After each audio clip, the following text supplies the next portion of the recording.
The sound of shattering glass erupted through the foxhole like thunder as Staff Sergeant Mason Bradley slammed his beer mug down on the wooden table. His bloodshot eyes locked onto the woman sitting alone in the corner booth. "Hey, supply clerk!" His voice boomed across the military bar, causing over 20 soldiers drinking their Thursday night blues away to turn and stare. Ashley Mitchell didn't lift her eyes from the ballistics handbook she was studying, her finger continuing its steady path across complex trajectory calculations, as if the 6'1" Ranger hadn't just made her the center of unwanted attention. Mason stood up, his imposing frame casting a shadow that stretched across the dimly lit bar like a promise of trouble. "I'm talking to you, pencil pusher. You think you're something special, sitting here reading tactical manuals like you understand a single word?" 3 other Rangers laughed, the stench of cheap whiskey and cheaper beer rolling off them in waves as they moved closer to Ashley's booth. She slowly folded the corner of her page, placing the book down on the scratched wooden table with an odd precision, each edge aligned perfectly parallel to the table's edges. When she finally looked up, her pale blue eyes held no emotion as they met Mason's aggressive stare. "I'm studying, Sergeant." Her voice was so quiet it almost disappeared beneath the country music bleeding from the old jukebox in the corner. Mason burst out laughing, turning to his fellow Rangers who had formed a semicircle around Ashley's table. "You hear that, boys? She's studying. A supply clerk thinks she can understand long-range sniper tactics." The bar fell into that particular brand of tense silence that preceded either violence or humiliation. 20 pairs of eyes fixed on the confrontation about to unfold. Nobody noticed the faint 5-centimeter scar on Ashley's right wrist, or how her fingers rested on the table in the ready position of a trained marksman. Connor Hayes, the second Ranger, stepped forward with the kind of swagger that came from 3 tours in Afghanistan and too many beers to count. His uniform was wrinkled, but his Ranger tab gleamed under the neon beer signs. "What's a glorified warehouse manager doing reading about terminal ballistics? You planning to organize the bullets alphabetically before someone who actually knows how to shoot uses them?" The group erupted in harsh laughter that bounced off the walls like ricocheting bullets. Ashley's expression didn't change. She picked up her beer, took a measured sip, and set it down in the exact same spot, the condensation ring matching perfectly. "The organization of ammunition can affect operational efficiency by up to 37% in extended firefights," she said quietly. "But you'd know that if you'd read the same manual instead of just looking at the pictures." Blake Anderson, the third Ranger, whistled low and mocking. "Oh, she's got jokes. Little Miss Supply has opinions about combat she's never seen." He leaned in closer, his breath reeking of Jack Daniels. "Tell me something, sweetheart. You ever been in a real firefight? Ever had to calculate bullet drop while someone's actively trying to put a hole in your skull?" "No," Ashley replied simply, her voice maintaining that same unsettling calm. "Have you ever had to maintain supply lines for a forward operating base while under indirect fire? Different kind of mathematics, same stakes." Ryan Foster, the youngest of the 4 Rangers at barely 23, decided to escalate things physically. He reached out and deliberately knocked Ashley's book onto the floor, pages fluttering like wounded birds. "Oops," he said with mock innocence. "Guess you'll have to reorganize those pages now. That's what you're good at, right? Organizing things?" Ashley didn't immediately move to pick up the book. Instead, she studied each of the 4 men surrounding her table with the kind of methodical assessment that would have set off alarm bells in anyone with actual combat experience. Mason stood at her 12 o'clock, the obvious alpha of the pack. Connor held her 3 o'clock, trying to look casual but positioned to block any escape to the bar. Blake covered 9 o'clock, his weight shifted forward aggressively. Ryan, the least experienced, had foolishly positioned himself at 6 o'clock, behind her, the worst possible tactical position if she was actually dangerous. Samuel Wright, the bartender and a Vietnam veteran with more real combat experience than all 4 Rangers combined, started moving toward the confrontation. His prosthetic leg, courtesy of a Viet Cong landmine in 1971, gave him a distinctive gait that every regular recognized.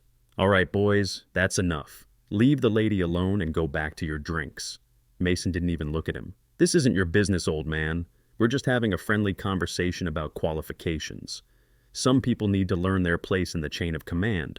Ashley bent down to retrieve her book, moving with a fluid economy of motion that spoke of years of training. As she straightened, she kept the book in her left hand while her right remained free, another detail that went unnoticed by the increasingly drunk Rangers. My place is exactly where I choose to be, Sergeant Bradley. You know my name? Mason seemed genuinely surprised. I know all your names, Ashley replied, settling back into her booth with that same unnerving calm. Staff Sergeant Mason Bradley, 2 Bronze Stars, 75th Ranger Regiment. Specialist Connor Hayes, Expert Marksman Badge, 3 deployments. Corporal Blake Anderson, Purple Heart from an IED in Kandahar. And Private First Class Ryan Foster, fresh out of Ranger School, still has the Benning mud under his fingernails. The Rangers exchanged glances, suddenly uncertain. How did a supply clerk know their service records? Connor tried to regain control of the situation. So, you can read personnel files. Congratulations. That doesn't make you anything more than a desk jockey playing soldier. He grabbed a napkin and quickly sketched a rifle diagram. If you're such an expert from all your reading, tell me what's wrong with this weapon configuration. Ashley glanced at the crude drawing for exactly 2 seconds. 7 things. The barrel length is wrong for that stock configuration. The scope mount would interfere with the charging handle. The trigger assembly is positioned too far forward. The magazine well is at the wrong angle. The forward assist is on the wrong side. The ejection port would send casings directly into the operator's face. And you've drawn a left-handed weapon with right-handed controls. She took another sip of beer. Would you like me to fix it? Or should we pretend this was a test you meant to fail? Blake's face flushed red. Anyone could memorize technical specifications. Let's see you answer something that's not in your little books. What's the bullet drop on a .338 Lapua Magnum at 800 yards with a 10-mile-per-hour crosswind at 45 degrees? Without hesitation, Ashley replied, assuming sea level, standard atmospheric pressure, and a 200-grain bullet with a muzzle velocity of 3,000 feet per second, you're looking at approximately 93 inches of drop and 17 inches of wind drift. But at Fort Benning's elevation with typical humidity, it's closer to 91 and 16. Of course, that's assuming you're competent enough to maintain consistent shooting position, which based on your stance right now, seems unlikely. Before we continue this incredible story of hidden valor, I need to know, where are you watching from today? Are you a veteran, active duty, or someone who simply respects our warriors? Drop your location and service branch in the comments below. If this story of an underestimated hero resonates with you, hit that subscribe button now because what happens next will absolutely blow your mind. The atmosphere in the foxhole had shifted from mockery to something more dangerous. Mason's jaw clenched as he processed the fact that this supposed supply clerk had just embarrassed his team with superior technical knowledge. Around them, other patrons had stopped pretending not to watch. Several had their phones out, sensing something worth recording was about to happen. Google's an amazing thing, Blake said dismissively, though his voice carried less certainty than before. Anyone can look up ballistics tables and pretend they understand what they mean. Ashley set down her beer and stood up slowly. At 5'5", she had to tilt her head back to meet Mason's eyes, but something in her posture made the size difference seem irrelevant. You want to test me on something Google can't help with? Fine. Your friend Connor there has been favoring his left shoulder for the past 10 minutes. Rotator cuff injury, probably from incorrect form during PT. Blake's been unconsciously checking his right hip every time he shifts weight. Old injury acting up. Likely shrapnel based on the movement pattern. Ryan's hands have micro tremors from dehydration and too much caffeine, which means his accuracy on the range tomorrow will be compromised by at least 15%. And you, Sergeant Bradley, have been standing in a modified isosceles stance since you approached my table, which tells me you're carrying concealed at 4 o'clock position, probably a Glock 19 based on the print pattern. The silence that followed was deafening. Mason's hand involuntarily twitched toward his concealed carry position, confirming Ashley's assessment. Around them, the bar patrons leaned in closer, phones recording everything. Ryan started to ask, but Ashley cut him off. Observation and deduction, skills that matter more than muscle mass in actual combat situations. She picked up her book and tucked it under her arm. Now, if you'll excuse me, I have early morning inventory to prepare for. Mason stepped directly into her path, his bulk blocking her exit. We're not done here. Nobody embarrasses my team and walks away. You think you're smart? You think reading books makes you special? You're nothing but a POG trying to act tough. Ashley's eyes flickered to something over Mason's shoulder, and for the first time, a ghost of a smile touched her lips. Pog, person other than grunt. Interesting that you'd use that term for someone whose MOS you don't actually know. Your MOS is supply, Connor interjected. Says so right on your uniform. No, Ashley corrected quietly. My cover assignment is supply. There's a significant difference, but understanding that would require security clearance you don't have. Blake laughed out harshly. Security clearance? You're delusional. What are you, some kind of secret agent? This isn't a movie, sweetheart. You're a warehouse clerk with delusions of grandeur. Ashley's precision reminded her of the advanced tactical tablets she'd seen Rangers using in the field. These military-grade devices could calculate ballistics, wind speed, and trajectory in real time, turning complex mathematics into instant firing solutions.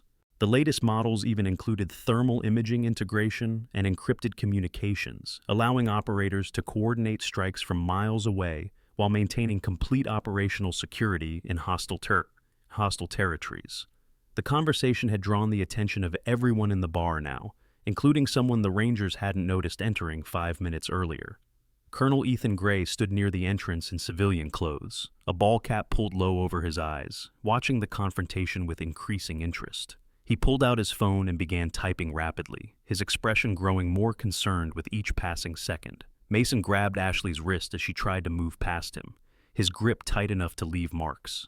I said we're not done here. Ashley looked down at where his hand gripped her arm, then back up at his face. When she spoke, her voice had dropped an octave, carrying a warning that Mason was too drunk and too proud to heed. Sergeant Bradley, you're currently in violation of Article 3-45 of the Uniform Code of Military Justice. I strongly suggest you release my arm before this escalates beyond your ability to control. You memorize the UCMJ too? Mason mocked, tightening his grip. What are you going to do, file a complaint with Supply Command? Ryan, emboldened by alcohol and peer pressure, picked up Ashley's beer and deliberately poured it over her book, the amber liquid soaking into the pages. Oops again. Guess you'll need to requisition a new manual. That's definitely in your skill set. The crowd gasped at the deliberate destruction of property. Samuel the bartender started forward again, but stopped when he noticed Colonel Gray holding up a hand in a subtle wait gesture. The colonel's eyes were fixed on Ashley, watching for her reaction. Ashley remained perfectly still for 3 long seconds, watching the beer soak into the tactical manual she'd paid for with her own money.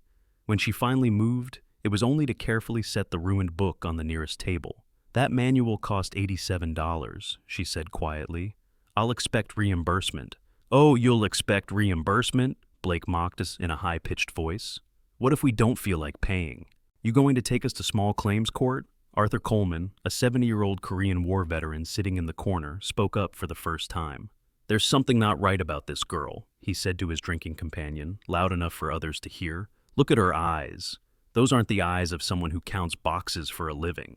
Mason heard the comment and laughed. What, you think she's dangerous, old-timer? This little thing? He released Ashley's wrist and stepped back, spreading his arms wide in a mock fighting stance. Come on then, supply clerk. Show us what all that book learning taught you about combat. Ashley rubbed her wrist where Mason had gripped it, the motion revealing the edge of what looked like an old bullet scar. I don't engage in pointless violence, Sergeant. It's unprofessional and counterproductive.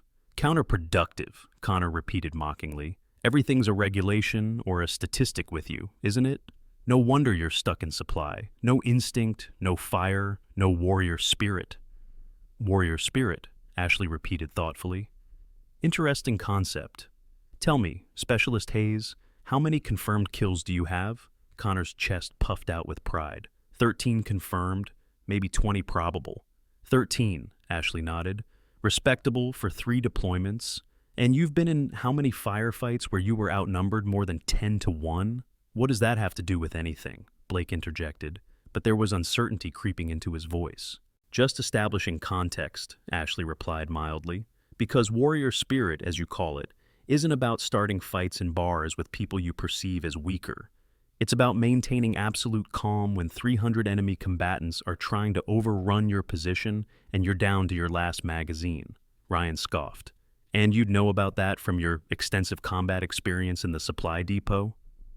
Ashley didn't answer immediately. Instead, she looked at each of the 4 Rangers in turn, her pale blue eyes holding something they couldn't quite identify.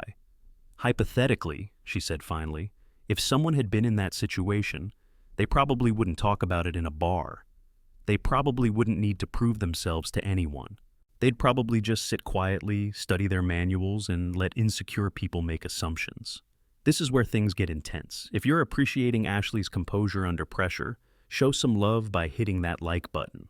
Share this with someone who needs to hear about real strength. Your support helps us bring more untold stories of military heroes to light. Colonel Gray had seen enough. He moved through the crowd with the kind of authority that made people step aside without thinking about it. Even in civilian clothes, something about his bearing screamed senior officer. He positioned himself where he could intervene if necessary, but remained observer for now. Mason, unaware of the colonel's presence, decided to escalate further. He picked up a beer from a nearby table and held it over Ashley's head. "You know what? I think you need to cool off, supply clerk. All that book learning must have overheated your brain." "Mason, don't," Connor started to warn, suddenly noticing how the entire bar had gone dead silent, how every phone was now recording, how even the bartender had stopped trying to intervene and was just watching with an expression of grim anticipation. But Mason was beyond reason, beyond thought, beyond anything but the need to establish dominance over this infuriating woman who refused to be properly intimidated. He started to tip the beer. Ashley moved. It wasn't dramatic. It wasn't flashy. She simply shifted her weight, pivoted on her left foot, and stepped outside the beer's trajectory while simultaneously directing Mason's momentum forward with a gentle touch to his wrist. Mason, expecting resistance that never came, stumbled forward and dumped the entire beer on Connor instead. "What the?" Connor sputtered, wiping beer from his eyes. Ashley had already returned to her original position, hands clasped calmly in front of her. "Newton's first law," she said mildly. "An object in motion stays in motion unless acted upon by an external force. I simply chose not to be that force." Blake's face was turning purple with rage. "You think you're clever? You think you're funny?" He grabbed the collar of Ashley's uniform, pulling her forward. "I've had enough of your—" He stopped mid-sentence because Ashley had placed her thumb on a very specific spot on his wrist, applying exactly enough pressure to activate the nerve cluster there. Blake's hand opened involuntarily, releasing her collar. "Median nerve pressure point," Ashley explained calmly, straightening her uniform. "Page 217 of the Close Combat Manual you should have memorized in Ranger School. Would you like me to demonstrate the other 17 pressure points accessible from this position?" Ryan, the youngest and drunkest of the four, made the mistake of trying to grab Ashley from behind. She didn't even look back. She simply stepped sideways at the exact moment he lunged, causing him to crash into Blake instead. Both men went down in a tangle of limbs and curses. "Spatial awareness," Ashley commented, "critical for urban combat operations. Chapter 4 of the manual you just destroyed with beer." Mason had recovered from his stumble and was now genuinely furious. His hand moved toward his concealed weapon, not quite drawing it, but making the threat clear. "You need to learn respect, clerk." Colonel Gray started to intervene, but stopped when he saw Ashley's response. She didn't back down, didn't show fear, didn't even acknowledge the implied threat. Instead, she pulled out her phone and hit speed dial. "Stryker Base, this is Ghost 7, she said clearly. "I have a potential security incident at grid reference 37 November. 4 individuals, possible alcohol impairment, 1 reaching for concealed carry, request immediate QRF response." Mason froze. So did everyone else in the bar. The code phrases Ashley had just used weren't supply clerk terminology. They were special operations protocols. Connor, still dripping beer, pulled out his phone with shaking hands. "Ghost 7. That can't be. That's not possible." His Google search returned no results. Classified information didn't appear on public search engines, but Colonel Gray's secure phone had just buzzed with an urgent alert. He looked at the screen and his face went pale. The database query he'd initiated earlier had finally returned results, but they were locked behind classification levels he didn't even have access to. The only information visible was a single line: Ghost 7, strategic asset, disclosure prohibited without SOCOM authorization. "Ma'am," Gray said loudly, causing everyone to turn toward him. His use of ma'am for an apparent supply clerk sent ripples of confusion through the crowd. "I'm Colonel Ethan Gray, Fort Benning. I need to speak with you immediately." Ashley looked at him with those unnervingly calm blue eyes. "Sir, I'm currently dealing with a situation. Unless you are here to assist with the response, I'll need you to wait." The colonel's jaw dropped slightly. No one, Absolutely no one told a full colonel to wait, unless... Ghost 7, he said quietly, just loud enough for those nearby to hear. Are you certain you want to maintain cover? Ashley glanced at the 4 Rangers who were now looking between her and the colonel with growing confusion and concern. Cover's already compromised, sir. Might as well make it educational. Mason found his voice. What the hell is going on? Colonel Gray, sir, this woman is just a supply clerk. She's been deliberately provoking us and... Sergeant Bradley, Colonel Gray interrupted, his voice carrying the kind of authority that made Mason snap to attention despite his intoxication. Do you know what Ghost 7 means? No, sir. Then I suggest you stop talking before you make your situation worse. Gray pulled out his secure phone again and showed the screen to Mason. The classification stamps were visible, even if the information wasn't. This individual's actual service record requires clearance levels you'll never achieve. What you can see is that interfering with her constitutes a federal crime under the National Security Act. Blake, still rubbing his wrist, stammered, But she's supply. Her uniform says supply. My uniform says a lot of things, Ashley said quietly. It says I'm a specialist. It says I'm assigned to the 401st Support Battalion. It says I'm just another face in the crowd. All of those things are technically true and functionally false. Ryan, the youngest, was starting to sober up from pure fear. What are you really? Ashley looked at him with something that might have been pity. I'm someone who sits alone in bars reading tactical manuals because the alternative is remembering things that would give you nightmares, Private Foster. I'm someone who counts boxes and organizes supplies because it's simple, mindless work that doesn't require me to calculate how long it takes a human target to bleed out from a specific shot placement. I'm someone who tolerates drunk rangers questioning my worth because it's as easier than explaining why I know exactly how much pressure it takes to crush a human windpipe. The revelation about Ashley's identity made Mason think about his own military life insurance policy.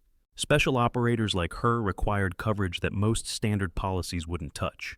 High-risk deployments, classified missions, coverage that extended to operations in countries that technically didn't exist on paper. The specialized insurance programs for Tier 1 operators could provide up to $2 million in benefits, ensuring families were protected when heroes operated in the shadows. Arthur Coleman, the Korean War veteran, stood up slowly, his aged joints protesting. I knew it, he said quietly. Kandahar, 2019. You were there, weren't you? Operation Thunder Strike. Ashley's eyes flickered to him, a flash of recognition crossing her features. You were with the 173rd Airborne. Was, Arthur confirmed, until an enemy sniper had us pinned for 6 hours. Then someone they only ever referred to as Ghost 7, took out 17 enemy positions in 12 minutes from a distance the after-action report classified as impossible. That was you. The bar had gone completely silent. Every phone was recording. Every eye was fixed on Ashley. Mason's face had gone pale. 17 in 12 minutes? 23, actually, Arthur corrected, but officially 17. The other 6 were never confirmed because the bodies fell into a ravine. He looked at Ashley with deep respect. You saved 43 men that day. The revelation coming next will leave you speechless. Make sure you're subscribed with notifications on so you never miss our military stories.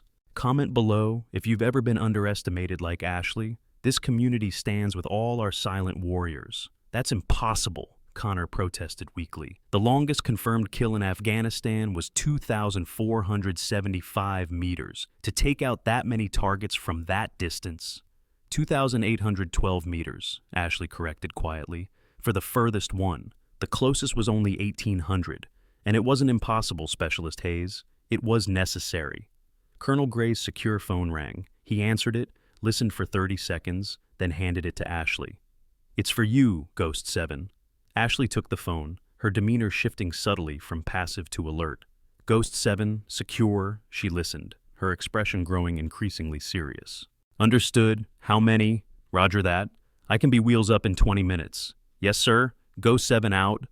She handed the phone back to Colonel Gray. Sir, I need immediate transport to the airfield. We have 47 Rangers pinned down in Sector 7, Afghanistan. Enemy strength approximately 300. They need sniper support, and I'm the closest available asset with the necessary clearance and training. The 4 Rangers who had been harassing her just stared in shock. Mason's mouth opened and closed several times before he managed. 47 Rangers. That's Jackson's unit. That's our brothers out there. Ashley looked at him with those cold blue eyes. Yes, Sergeant Bradley, your brothers. The ones who are going to die in approximately 6 hours unless someone provides overwatch for their extraction. She paused. The same overwatch you just accused me of being unqualified to understand. Connor stepped forward, his earlier arrogance completely gone. Can you really save them? Ashley didn't answer immediately. Instead, she walked over to the ruined tactical manual, picked it up, and showed them a specific page that was still partially legible despite the beer stains. It showed a diagram of firing positions and angles. This scenario, the one you said I couldn't understand, I wrote this section 3 years ago after successfully extracting 62 operators from a similar situation in Syria. She set the book down. So, yes, Specialist Hayes, I can save them. The question is whether I'll have time to argue with gate guards about my supply clerk cover story, or if someone here is going to ensure I get to that airfield without delays. Mason stepped forward, his entire demeanor changed. I'll drive you. My truck's outside. I can have you there in 15 minutes. Ashley studied him for a moment. Sergeant Bradley, you've been drinking. You're in no condition to drive. I'll drive, Samuel the bartender said, pulling out his keys. Vietnam, 68 to 71, 1st Air Cav. I know what real warriors look like, and ma'am, you're the real deal.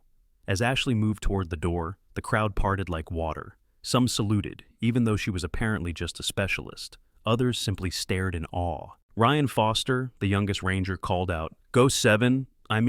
Ma'am, how many confirmed kills do you really have? Ashley paused at the door, looking back at the 4 rangers who had spent 20 minutes trying to humiliate her. Enough that I stopped counting, Private? Enough that I have to live with every single one. She looked directly at Mason. Enough that I come to places like this and let people like you mock me because it's easier than explaining why I know exactly what a human body looks like through a scope at 2,000 meters.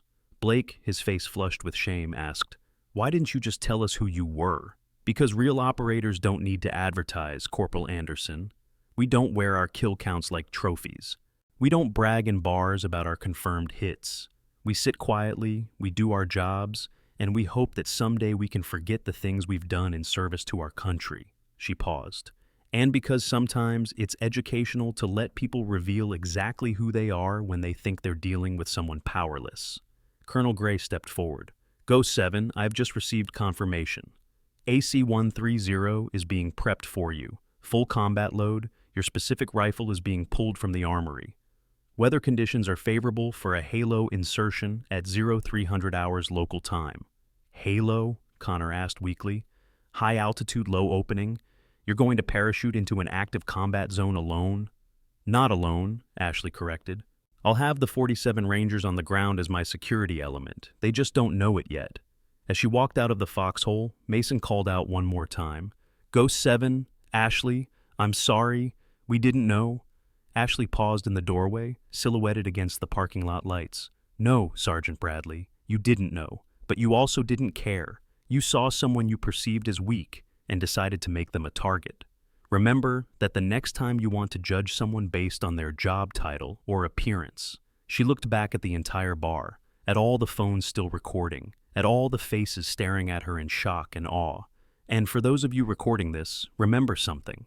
There are hundreds of us out there. Men and women who've done things, seen things, survived things that you can't imagine. We work in supply depots, motor pools, administrative offices. We blend in because that's what we're trained to do. So, the next time you see someone quietly reading a manual or studying tactics, maybe ask yourself what they're preparing for instead of assuming they don't belong. The airfield materialized out of the Georgia darkness like a constellation of runway lights and purposeful movement. Samuel's truck hadn't even come to a complete stop before Ashley was out, her boots hitting the tarmac with the decisive sound of someone who had places to be and lives to save.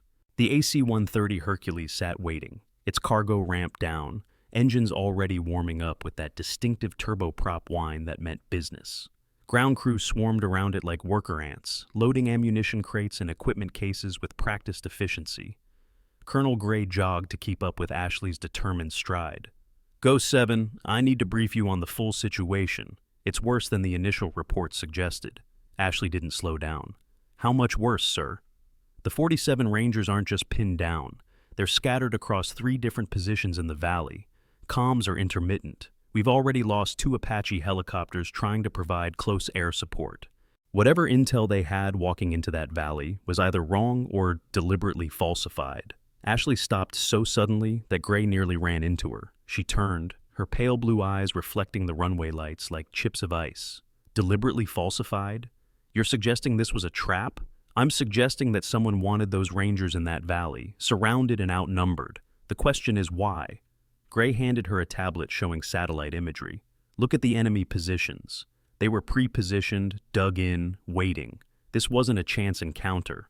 Ashley studied the tactical display with the kind of intensity that suggested she was memorizing every ridgeline, every potential firing position, every shadow where death might hide. Sir, do we have any intel on who might have compromised the mission? Negative. Internal investigations are ongoing, but right now, our priority is getting those Rangers out alive. A voice called out from the aircraft. Go 7, your equipment's loaded. Ashley recognized the voice immediately. Master Sergeant James Creed emerged from the cargo hold, already in full combat gear. At 6'3" and 220 pounds of solid muscle, Creed looked like he could wrestle a bear and win. But Ashley knew his real strength wasn't physical. It was his ability to calculate wind speeds, distances, and atmospheric conditions faster than most computers. Creed, Ashley said with genuine warmth. Thought you were teaching at sniper school. I was, until 45 minutes ago when someone called and said Ghost 7 was going back into the field. You think I'd let you have all the fun alone? Besides, he grinned, someone needs to spot for you, can't have you missing and ruining that perfect record. Ashley almost smiled. Almost. In their 5 years of working together, Creed had spotted for over 300 of her confirmed kills. He knew her breathing patterns, her trigger squeeze, could predict her shot placement before she even decided on it herself. We're going to be jumping into a hot LZ, Ashley warned. No support, no backup, just us against 300-plus hostiles. Creed shrugged. Tuesday in Afghanistan, then. Remember Syria? 400-2, and we still had them running by dawn. Back at the foxhole, the atmosphere had transformed from a typical Thursday night into something resembling a sports bar during the Super Bowl. Word had spread through the base and the surrounding community. Veterans, active duty, and civilians packed the space, all eyes on the screens showing news coverage of the unfolding situation in Afghanistan. Mason Bradley stood near the bar, his phone clutched in his hand. He'd been trying to reach Captain Mike Jackson for the past hour, but all calls to the unit went straight to classified communication protocols.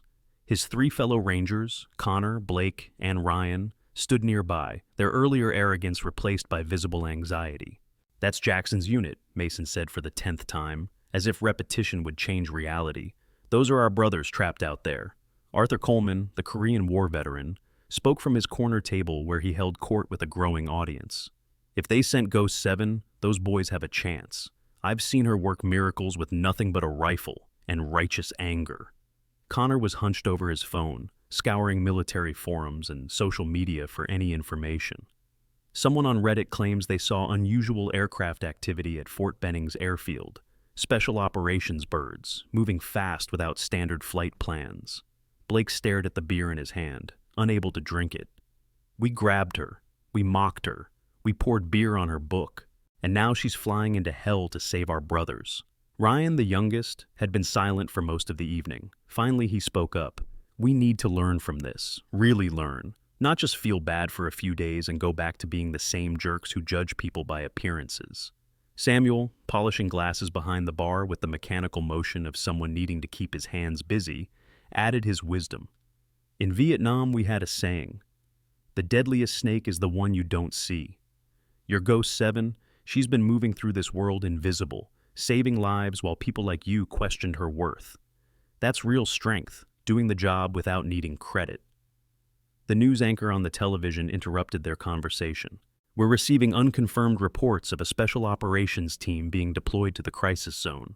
Pentagon officials refuse to comment on the nature of this deployment, saying only that all available assets are being utilized. Mason laughed bitterly. All available assets. They have no idea they're sending in death herself. Inside the AC-130, Ashley finished her equipment check. Her rifle case contained her modified Barrett M82A1, zeroed to her specific requirements. 500 rounds of match-grade 50 caliber ammunition, specialized optics that could see through darkness, rain, and the lies people told themselves about war. Her ghillie suit, custom-made and tested in 17 different environments, could make her invisible to both human eyes and thermal imaging. Creed pulled up the mission briefing on his tablet. Okay, here's what we know. 3 Ranger chalk units spread across a valley approximately 4 kilometers long.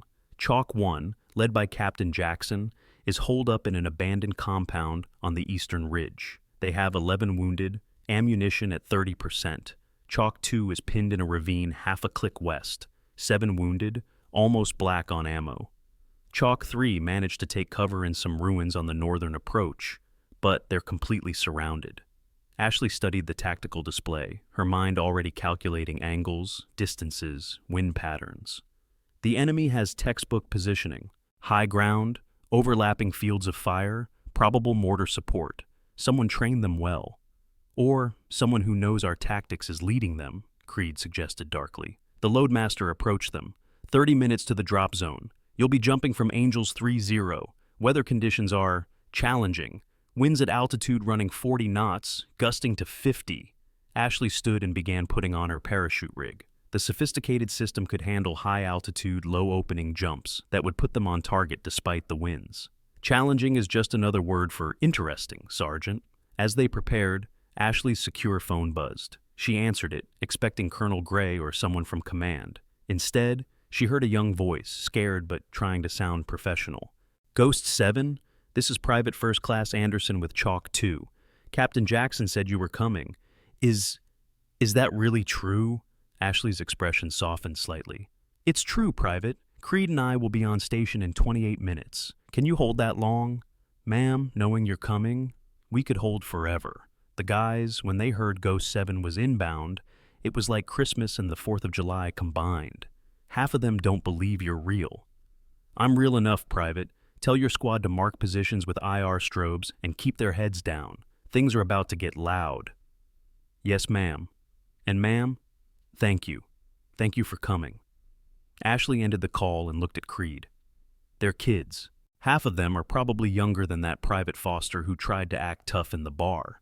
Kids who volunteered to serve their country, Creed reminded her. Kids who deserve to come home. This is where things get intense. If you're appreciating Ashley's composure under pressure, show some love by hitting that like button.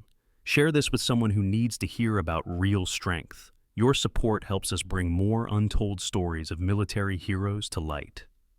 The red jump light illuminated the cargo bay.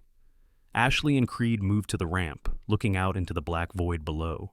Somewhere down there, 47 Americans were fighting for their lives against overwhelming odds. Remember, Creed said over the roar of wind and engines, we're not just saving Rangers. We're sending a message. Attack Americans, and Ghost 7 comes for you. Ashley nodded, checking her altimeter one final time. On my mark. 3, 2, 1, mark. They stepped out into the frozen darkness, 2 warriors descending through 30,000 feet of hostile airspace toward a battlefield where death waited with patient enthusiasm. The free fall lasted 58 seconds. To Ashley, it felt both endless and instantaneous. The cold at altitude was beyond description, the kind that seemed to freeze thought itself.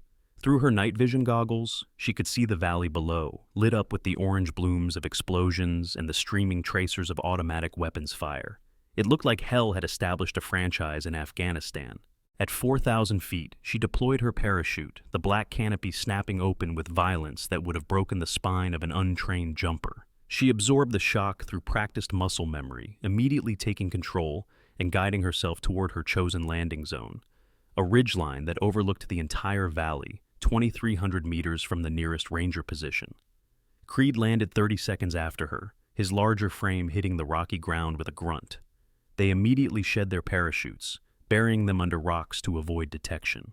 Within 90 seconds, they had established their shooting position, Ashley behind her rifle, Creed beside her with spotting scope and wind meter. Winds running 12 knots from the northwest, Creed reported, his voice calm and professional through their tactical headsets. Temperatures -15 Celsius. Density altitude is going to affect your ballistics. Ashley was already making mental calculations, adjusting her scope for the extreme conditions. Through her thermal optics, she could see the full tactical situation. It was worse than the briefings had suggested. The enemy hadn't just surrounded the Rangers, they had created interlocking kill zones that turned every inch of ground into a potential death trap. "I count approximately 320 hostiles," Creed reported. "Multiple crew-served weapons, at least 4 sniper teams, and Ghost, they've got mortars. 82mm by the look of them." Ashley keyed her radio. "All chalk units, this is Ghost 7. I'm on station with Ghost 7 Alpha as spotter. Beginning target engagement. Danger close fire, support incoming." Captain Jackson's voice crackled through, tight with stress but professionally calm. "Ghost 7, Chalk 1 copies. Be advised, we have 11 urgent surgical patients who won't last until dawn, without evac." "Understood, Chalk 1. I'm about to thin out the opposition. Tell your wounded to hang on. Help is coming." Ashley settled behind her rifle, finding that perfect position where the weapon became an extension of her body. Through her scope, she identified her first target, an enemy sniper who had been systematically picking off anyone who tried to move between Ranger positions. Range, 2,340 meters. Wind adjustment, 4.7 mils. Elevation, plus 6.2. She exhaled slowly, found the natural pause between heartbeats, and squeezed the trigger. The rifle roared, its report echoing across the valley like thunder. 2.8 seconds later, the enemy sniper's position erupted in a spray of dust, and other things better left undescribed. "Hit," Creed confirmed unnecessarily. "Target down. Next target, bearing 045. Elevation plus 200. Machine gun team." Ashley was already cycling the bolt, chambering another match-grade round. The machine gun team was preparing to fire on Chalk 2's position. She could see the gunner traversing his weapon, looking for targets. Range, 2,110 meters. She adjusted, aimed, fired. The machine gunner slumped over his weapon. His loader, not understanding what had happened, tried to push him aside to take over. Ashley's third shot removed him from the equation permanently. Back at the foxhole, someone had managed to patch into a military frequency. Technically illegal, but nobody seemed to care. The entire bar could hear the radio chatter from the battlefield. "Ghost 7 just took out their primary machine gun position. Did you see that? 2 shots, 2 kills, from over 2 clicks away. Keep your heads down, boys. The Reaper's working." Mason stood transfixed, listening to his brother's voices mixed with awe and relief. "She's really doing it. She's actually turning the tide." Arthur Coleman raised his glass toward the radio. "That's what she does. Ghost 7 doesn't just kill enemies. She breaks their will to fight. Watch what happens next." In Afghanistan, Ashley had eliminated 6 enemy positions in 4 minutes. Each shot was perfect, each target chosen for maximum tactical impact. Creed kept feeding her information, his voice a steady stream of data that she processed without conscious thought. "Mortar team, bearing 320, range 2650. That was extreme range, even for her rifle. Ashley made rapid calculations, adjusting for the distance, the wind that would push the bullet nearly 4 meters off course, the drop that meant aiming what looked like impossibly high above the target. "Send it," Creed said simply. The shot took 3.1 seconds to reach its target. The mortar position exploded as her round hit their ammunition supply, creating a firework display that illuminated the entire valley. Secondary explosions rippled outward as more ammunition cooked off. "Beautiful," Creed commented. "That's going to ruin their fire support plans." The enemy forces were beginning to understand that death was reaching out from the darkness. They couldn't see muzzle flash, couldn't identify the shooter's position. Their comrades were simply dying, one after another, with mechanical precision. Ashley's scope found something that made her blood run cold. Creed confirmed visual, grid 274. Creed swung his spotting scope to the indicated position. "Oh, hell. That's a technical with a mounted dushka. If that gets into position..." "It won't," Ashley said with flat certainty. The vehicle was trying to maneuver through rocky terrain, heading for a position that would give it clear fields of fire on all 3 Ranger positions. The driver was being careful, using cover, but he had to expose himself at certain points.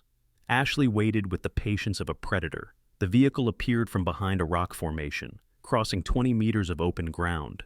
She fired. The round punched through the engine block, stopping the vehicle dead. The gunner tried to bail out. Ashley's second shot caught him mid-leap. The driver attempted to run. Her third shot ended his escape at 2,400 meters. "Go 7, this is Chalk 2. The voice was young, excited. "Whatever you're doing, keep doing it. Enemy forces are pulling back from our position." The revelation about Ashley's identity made Mason think about his own military life insurance policy. Special operators like her required coverage that most standard policies wouldn't touch.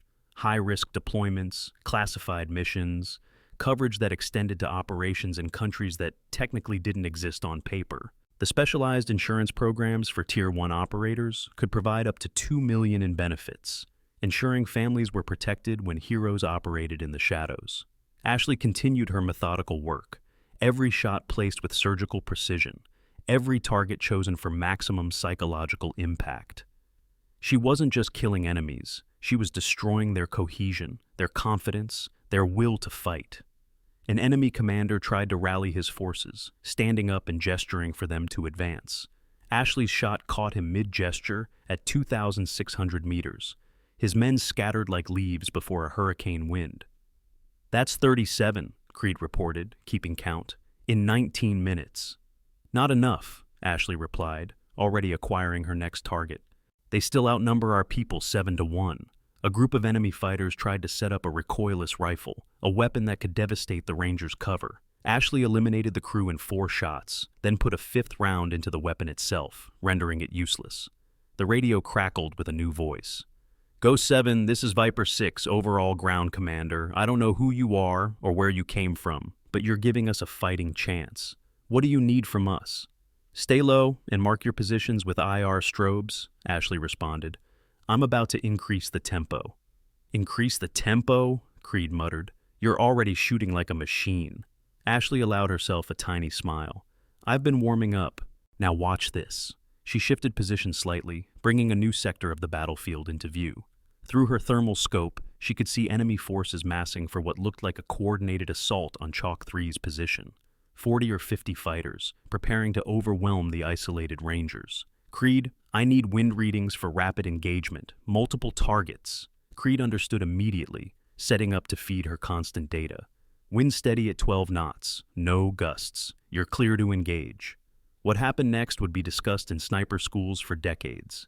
Ashley fired 21 shots in 3 minutes, each one finding its mark with lethal precision. She worked from left to right, systematically eliminating the enemy assault force before they could even begin their attack.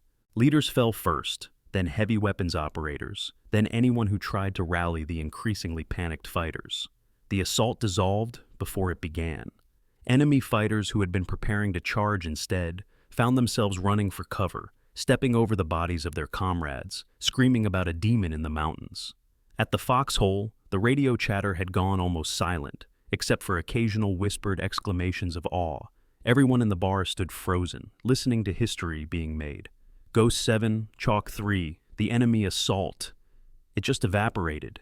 "They're running, actually running away." Chalk 3, maintain position. They might regroup. But the enemy wouldn't regroup. Their morale had shattered like glass. Ashley and Creed could see through their optics as fighters began abandoning positions, fleeing into the mountains rather than face death from an invisible reaper. "Ghost 7, we need to move," Creed said quietly. "They'll be trying to triangulate our position soon." Ashley fired one more shot, eliminating an enemy sniper who had been trying to spot their muzzle flash. "Agreed. Displace to position Bravo." They moved through the darkness with practiced efficiency, carrying their equipment to a new firing position 800 meters from their original spot. They had barely settled in when mortar rounds began impacting their previous location. "Good call," Ashley commented, already acquiring new targets through her scope. The battle continued for another 2 hours. Ashley and Creed displaced 4 times, always staying ahead of enemy attempts to locate them. By the time the eastern sky began to lighten with the approaching dawn, Ashley had eliminated 93 enemy fighters. The force that had surrounded the Rangers had been reduced by nearly a third, with most of the survivors fleeing rather than face death from the ghost in the mountains. "All Chalk units, this is Ghost 7. Enemy forces are in full retreat. Medical evacuation birds are inbound. ETA 15 minutes. The radio erupted with cheers, professional soldiers momentarily forgetting communication discipline in their relief and joy. Captain Jackson's voice cut through the celebration. Ghost 7, this is Chalk 1 Actual. I don't know how to thank you.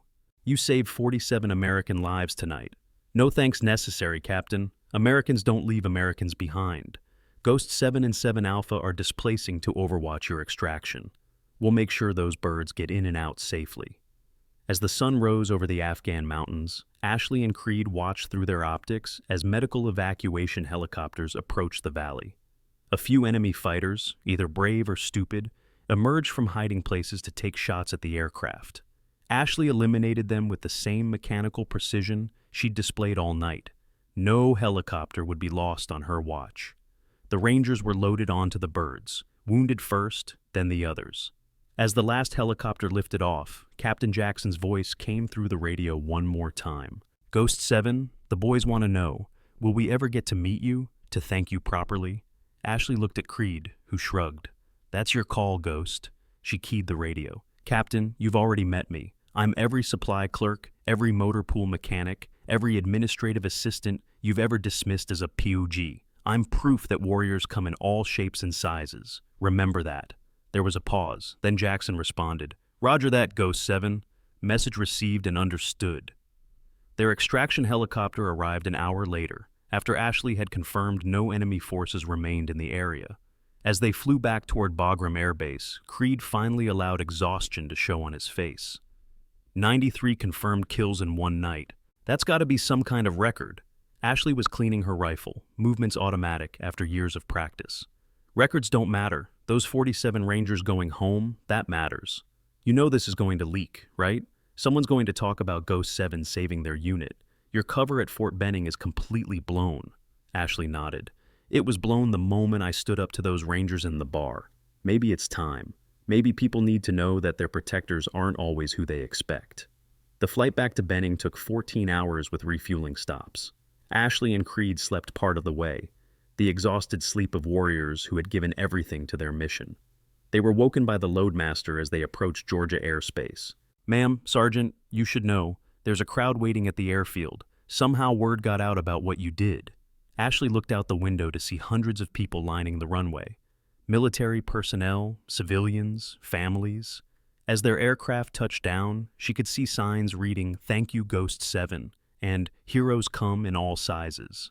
So much for operational security, Creed muttered. They emerged from the aircraft to thunderous applause. Ashley, uncomfortable with the attention, tried to move quickly toward a waiting vehicle, but Colonel Gray intercepted her. Ghost 7, I'm afraid there is someone who insists on speaking with you. He gestured toward a small group standing apart from the crowd. Ashley recognized them immediately. Mason, Connor, Blake, and Ryan, the 4 Rangers from the Foxhole, but now they were in full dress uniform, standing at perfect attention. Ashley approached them slowly, Creed beside her. When she was within 10 feet, all 4 Rangers simultaneously dropped to one knee. Mason spoke, his voice carrying across the tarmac. Ghost 7. Ashley, we owe you an apology that words can't adequately express. We judged you, mocked you, assaulted you, and you responded by saving our brothers' lives. Stand up, Ashley said quietly. Soldiers don't kneel. They rose, but Mason wasn't finished. Ma'am, Captain Jackson wanted us to give you this. He held out a small wooden box. It's from all 47 Rangers you saved. Ashley opened Bob.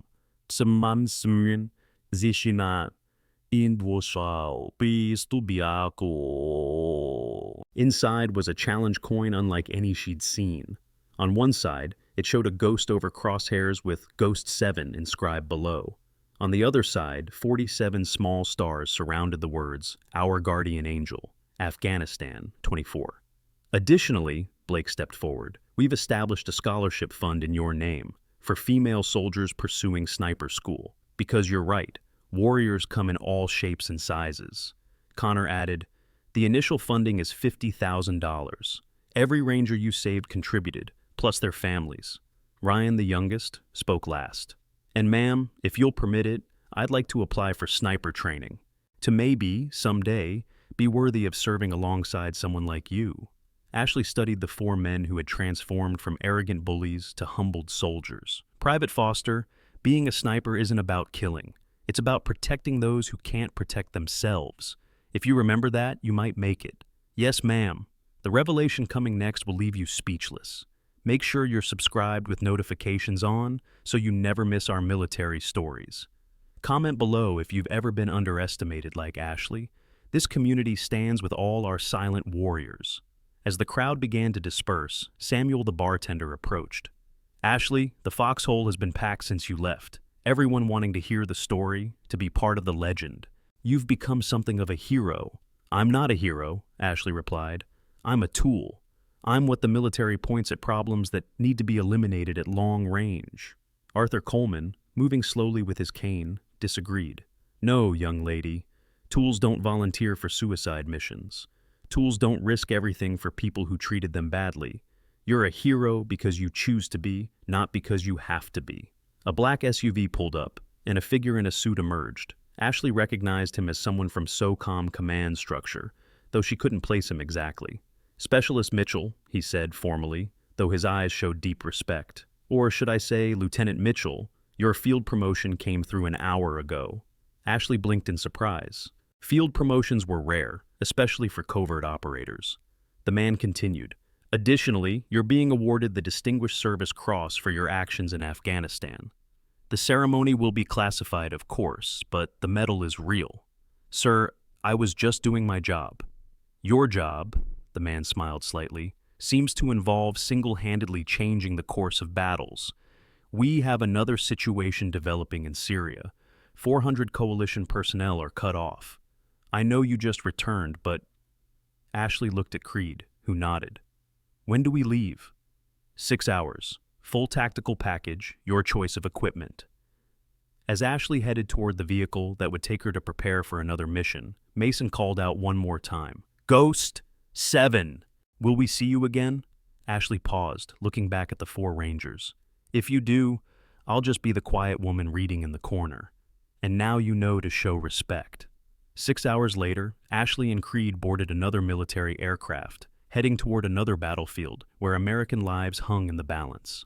The cycle continued, the ghost returning to the shadows until needed again. At the Foxhole that evening, the bar was standing room only. The story of Ghost 7 had spread throughout the base and beyond. Mason, Connor, Blake, and Ryan held court, telling and retelling the story of the night they harassed the deadliest sniper in American history. She could have destroyed us, Mason said for the 100th time, physically, professionally, completely. Instead, she showed mercy we didn't deserve, then saved our brothers' lives. Samuel had created a special display above the bar, the ruined tactical manual Ashley had been reading, preserved in a glass case with a simple placard. Respect everyone, you never know who you're talking to. Colonel Gray knew Ashley's case would require specialized legal consultation if things escalated.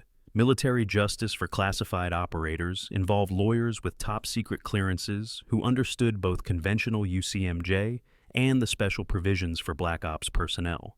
These legal experts charge premium rates, but could navigate the complex intersection of military law, national security, and operational secrecy that cases like Ashley's demanded.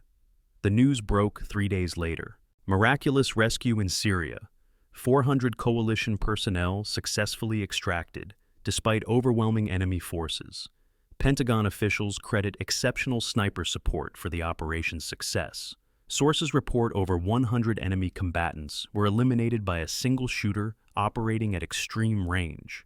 Everyone in the Foxhole knew who that single shooter was. A week later, a package arrived at the bar addressed to the 4 who learned. Inside were 4 spent shell casings, each labeled with coordinates and a number. Mason's read Target No. 1, the one who was about to shoot Captain Jackson. Connor's read Target No. 15, the one setting up to ambush your friend Thompson. Blake's read Target 31, the one who had your buddy Martinez in his sights.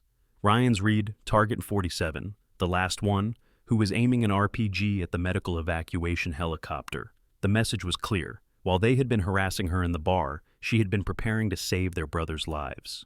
Each of them had a friend who came home because Ghost 7 had eliminated a specific threat to their life. At the bottom of the box was a note.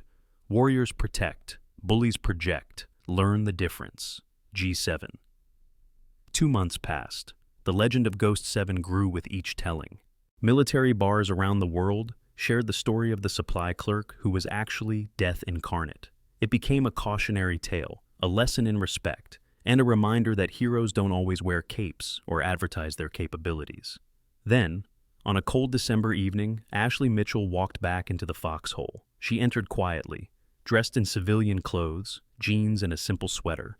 Her hair was down, making her look younger, less military. She carried a book, another tactical manual, and headed for the same corner booth where everything had started. The bar fell silent. Everyone stared. Some pulled out phones, but a sharp look from Samuel made them put them away. Mason, Connor, Blake, and Ryan were there, as they were most evenings since the incident. They immediately stood at attention. "As you were," Ashley said softly. "I'm off duty." She sat in her booth and opened her book. For a moment, nobody moved. Then, Arthur Coleman slowly stood and walked over. "May an old soldier join you?" he asked. Ashley gestured to the opposite seat. "It would be an honor, Sergeant Coleman." One by one, others approached, not to disturb or interrogate, but to quietly thank her. Parents of soldiers she'd saved, veterans who understood what she'd sacrificed, active duty personnel who now knew that legends were real and walked among them. Samuel brought her a beer on the house.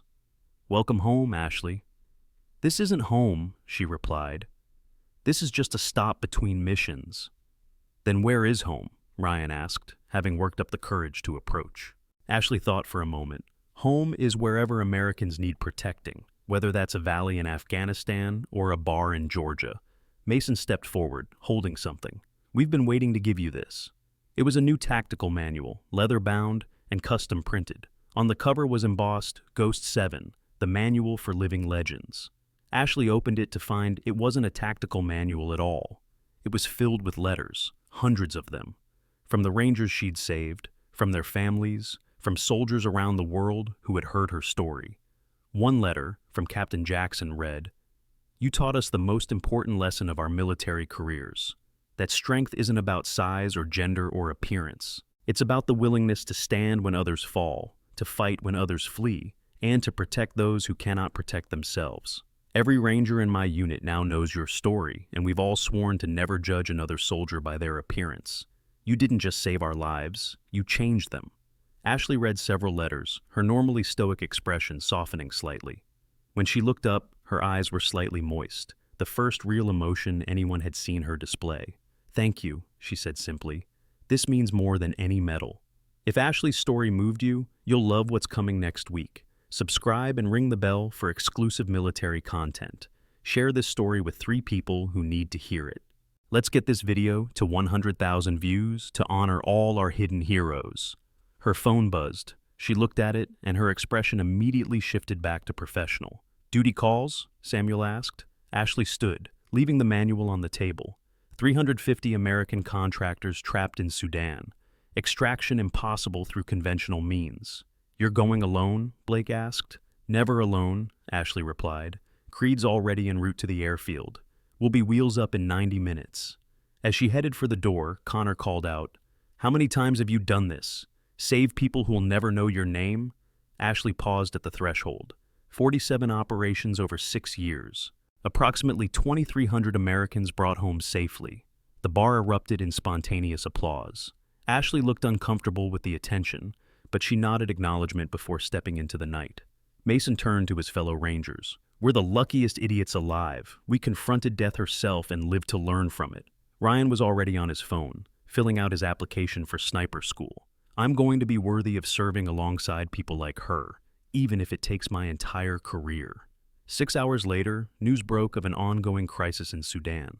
350 American contractors trapped by militant forces, with the State Department calling the situation dire and potentially catastrophic. Everyone in the foxhole knew that somewhere over the Atlantic Ocean, Ghost 7 was already en route.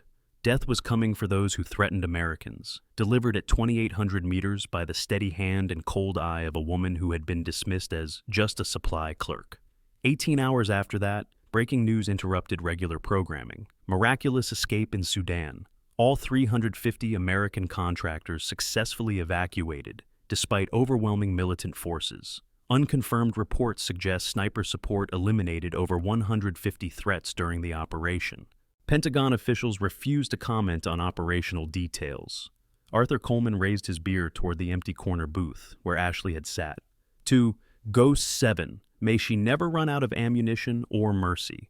The entire bar raised their glasses. To Ghost 7. 3 weeks later, on New Year's Eve, the Foxhole received a final package. Inside was a single photograph taken from a mountainside in Sudan. It showed a sunrise over a valley where 350 Americans had escaped certain death. On the back was written, "Every sunrise is a gift. Every American who makes it home is a victory. Every lesson learned makes us stronger. Thank you for learning the lesson. Thank you for changing. Thank you for understanding that heroes don't always look like what we expect. Ashley Ghost 7 Mitchell. P.S. I'll be back someday. Save my booth. And remember, respect costs nothing but means everything." Samuel had the photo framed and hung above Ashley's booth, which became a shrine of sorts. Nobody sat there unless invited by Samuel himself, and only those who had shown exceptional service or sacrifice were deemed worthy. The 4 Rangers, Mason, Connor, Blake, and Ryan, continued their service with a different perspective. They became known throughout the military for their respectful treatment of all personnel, regardless of rank or role. They told Ashley's story to every recruit they trained, every soldier they served with, ensuring the lesson lived on. Ryan eventually completed sniper school, graduating 3rd in his class. On graduation day, he received a package with no return address. Inside was a single .50 caliber shell casing and a note. "Third place is exceptional. Keep training, keep improving, keep protecting. James 7. The legend of Ghost 7 spread throughout the military and beyond. It became more than just a story about a skilled sniper. It became a reminder that heroes walk among us every day, disguised as ordinary people doing ordinary jobs. The supply clerk processing your equipment might have saved hundreds of lives. The motor pool mechanic fixing your vehicle might have medals they never mention. The quiet person reading in the corner might be the deadliest warrior in the room. And somewhere in the world, at this very moment, Ashley Mitchell sits in the shadows with her rifle, watching over Americans in danger. She doesn't need recognition or praise. She doesn't need to prove her worth to anyone. She simply does what she was born to do: protect those who cannot protect themselves, one perfect shot at a time. In the Foxhole, her booth remains empty but ready, because everyone knows that someday, when the world seems a little safer and the missions slow down, Ghost 7 will return. She'll sit quietly in the corner, reading her tactical manual, just another soldier among soldiers. But now everyone knows better than to judge the quiet ones, the small ones, the ones who don't advertise their capabilities. Because now everyone knows that sometimes the most dangerous person in the room is the one you'd least expect. And that's exactly how Ghost 7 likes it. The final entry in the bar's guest book, written in Ashley's precise handwriting, reads, "True strength whispers, true power protects. True warriors never need to prove what they're capable of. Their actions speak louder than any words ever could. Remember that, and you'll never misjudge another human being again." And below that, added later in Mason's handwriting, "We learned, we changed, we'll never forget. Thank you, Ghost 7, for the hardest and most valuable lesson of our lives." 6 months after the Sudan operation, the Foxhole had returned to its normal rhythm. The corner booth remained reserved, Ashley's photograph still hanging above it like a guardian spirit watching over the establishment. Mason Bradley had been promoted to Sergeant First Class, his leadership style completely transformed by the lessons learned that fateful night. He was explaining the Ghost 7 story to a group of new recruits when his phone buzzed with an encrypted message. The text contained only coordinates, 34 84.380 DW. Those coordinates led to downtown Atlanta, specifically to a nondescript office building that housed various government contractors. Mason looked at Connor, Blake, and Ryan, who had all received the same message simultaneously. "What do you think?" Connor asked, studying his phone with suspicion. Blake was already pulling up the location on his tablet. "It's a federal building. A lot of classified contractors have offices there." Ryan, now a certified sniper, though still light years from Ashley's level, noticed something else. "Look at the timestamp, 0300. That's when Ghost 7 made her first kill in Afghanistan." They decided to investigate. The next morning, all 4 Rangers stood outside the building in civilian clothes, unsure why they'd been summoned or by whom. A security guard approached them, an older man with the bearing of former military. "Names?" he asked simply. When they identified themselves, he handed them visitor badges already prepared with their information. Elevator Bank 3, 20th floor, room 2047. The number wasn't lost on them. 247, the total number of confirmed kills attributed to Ghost 7 across all her operations, though officially that number didn't exist. The 20th floor was eerily quiet. They found room 247 at the end of a long hallway. The door was unmarked except for a small placard that read, Spectral Solutions LLC. Mason knocked. "Enter," came a familiar voice. Inside, they found not Ashley, but Master Sergeant James Creed, sitting behind a desk covered with satellite photos and tactical maps. The walls were covered with similar materials, dozens of operations, hundreds of locations, thousands of potential threats. "Gentlemen," Creed said, gesturing to chairs, "thank you for coming." "Sergeant Creed," Mason said carefully, "we thought, is Ghost 7 here?" "No. She's currently in Yemen, dealing with a situation that doesn't officially exist, but she asked me to speak with you." Creed pulled out a folder marked with classification stamps that made Mason's security clearance look like a library card. "What do you know about the Ghost program?" The four Rangers exchanged glances. "The what?" Blake asked. Creed smiled slightly. "Exactly the right answer. Officially, it doesn't exist. Unofficially, it's the most successful special operations program in American history. 112 operators, each designated with a number. Ghost 7 is our most successful, but she's not unique." Ryan leaned forward. "You're saying there are over 100 operators like Ashley out there?" "Not like her," Creed corrected. "She's special even among ghosts. But yes, there are others. Ghost 12 is currently deployed as a janitor at a terrorist financing front in Pakistan. Ghost 31 is embedded as a mechanic at a port in Somalia where weapons shipments pass through. Ghost 56 has been teaching English at a school in Iran for 3 years, gathering intelligence that's prevented 4 major attacks." Connor's mind was reeling. "They're all undercover, all hiding in plain sight?" "That's the point of the program," Creed explained. "Traditional special operations are reactive. We send in SEALs or Delta when something goes wrong. The Ghost program is proactive. We embed operators in potential hotspots years in advance. They live normal lives, boring lives, until activated. Then they become death incarnate, saving American lives before most people even know they're in danger." "Why are you telling us this?" Mason asked, though he suspected he knew the answer. Creed pulled out another folder, this one containing their complete military records, psychological profiles, and performance evaluations. "Because you 4 have been selected for evaluation. Your encounter with Ghost 7 was a test."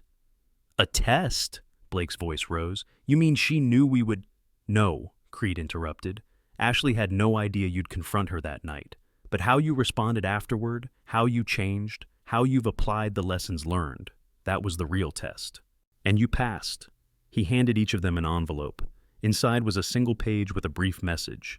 "You have been selected for preliminary evaluation for the Ghost program. Should you accept, you will undergo 18 months of training that will push you beyond your physical and mental limits.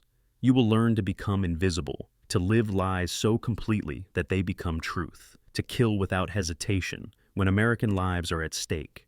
You will cease to exist in any meaningful way, becoming shadows that protect the innocent. If you succeed, you will join the most elite unit that doesn't exist. If you fail, your memory of this program will be chemically erased. You have 72 hours to decide." The room fell silent as they absorbed this information. Ryan spoke first. "Would we work with Ghost 7? Possibly. Ghosts sometimes operate in teams for complex operations. But more likely, you'd be assigned your own covers, your own missions. You might go years without seeing another ghost." "What happened to the others?" Mason asked. "Ghosts 1 through 6? Creed's expression darkened.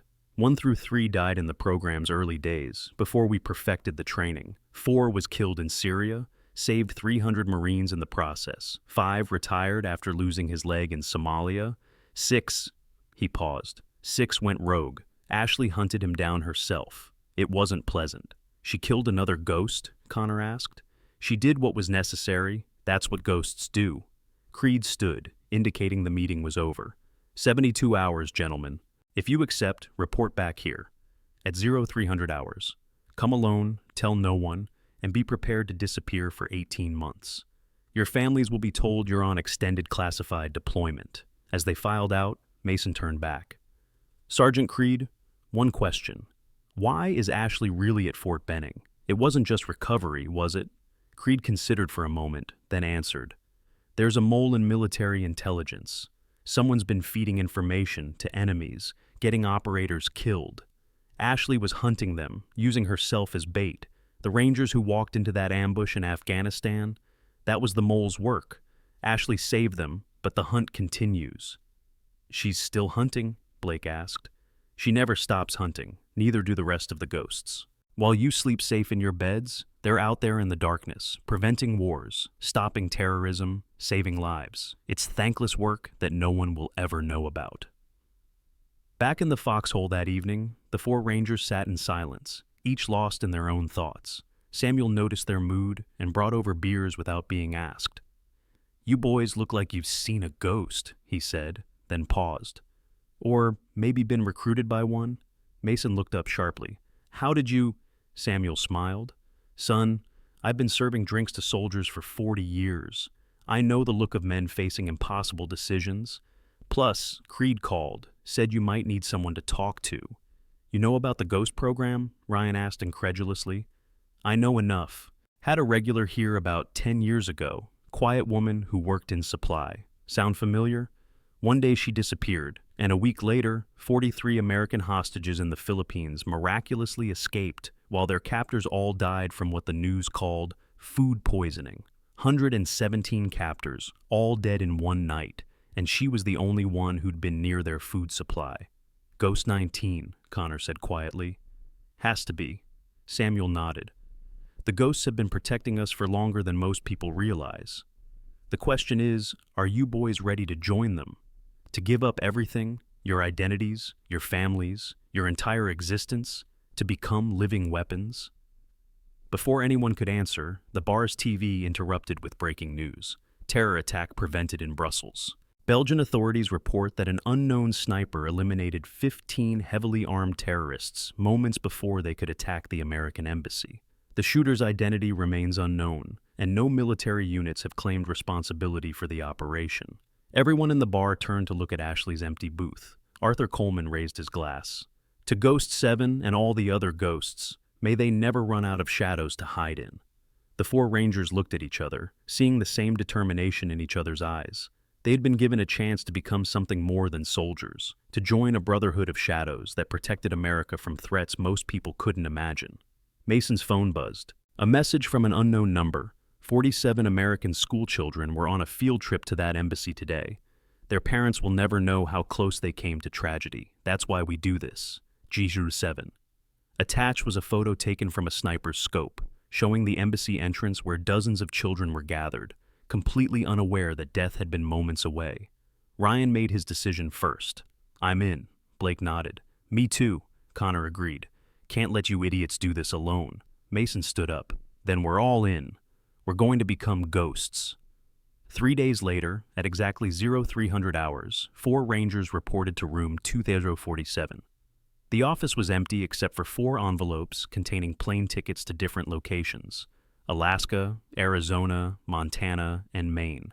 A note from Creed explained, "Your training begins now. You will train separately for 6 months, then together for 6 months, then separately again for the final 6 months.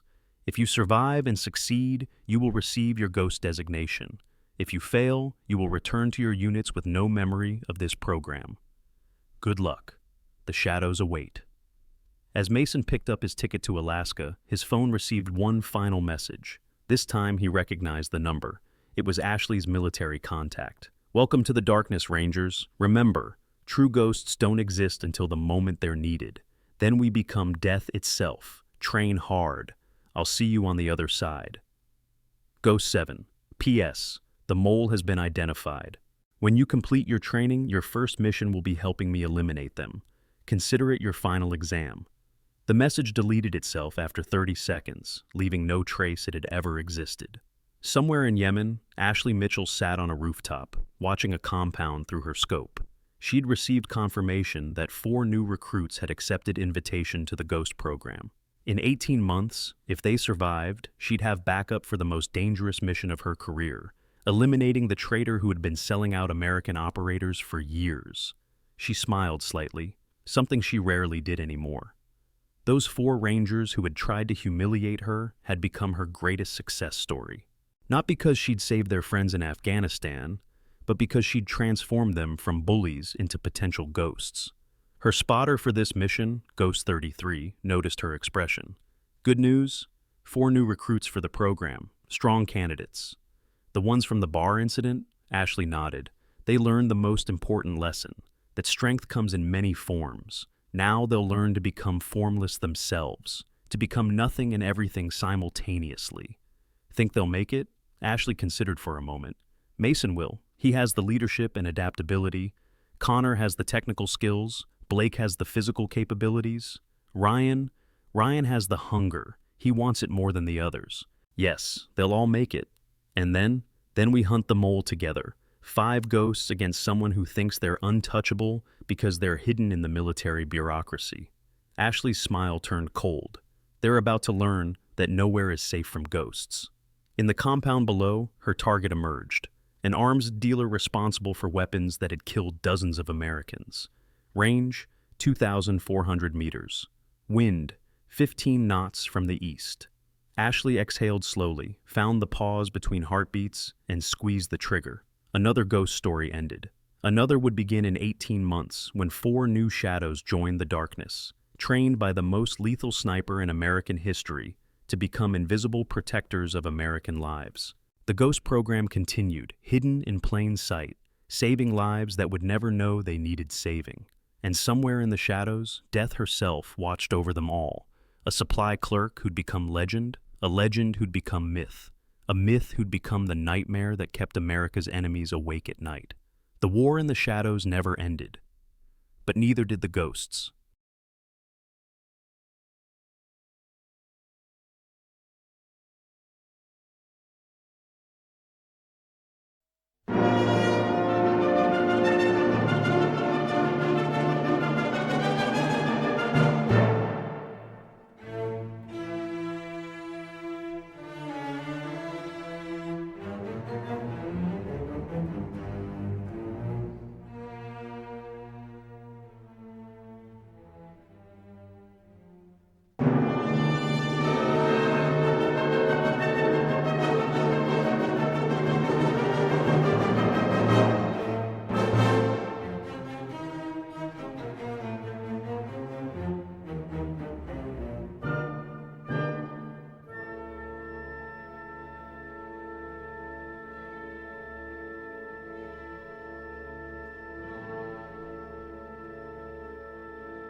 tönen, sondern lasst uns angenehmere anstimmen und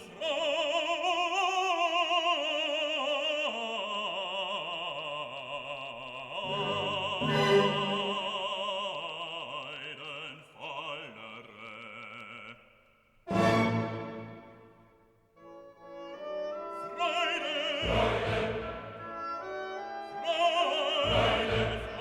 schöner Götter, Funkentochter aus Elysium, wir betreten feuertrunken himmlische dein Heiligtum. Deine Zauber binden wieder, was die Moore streng geteilt. Alle Menschen werden Brüder, wo dein sanfter Flügel weilt. Deine Zauber binden wieder, was die Moore streng geteilt. Alle Menschen werden Brüder, wo dein sanfter Flügel weilt.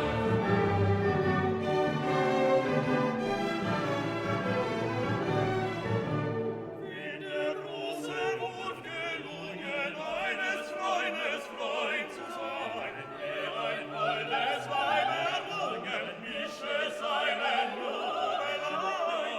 Wir auch eine Seele seinen auf den Erdengrund, und wir's liegen kann, der Stille beugen sich aus diesem Grund.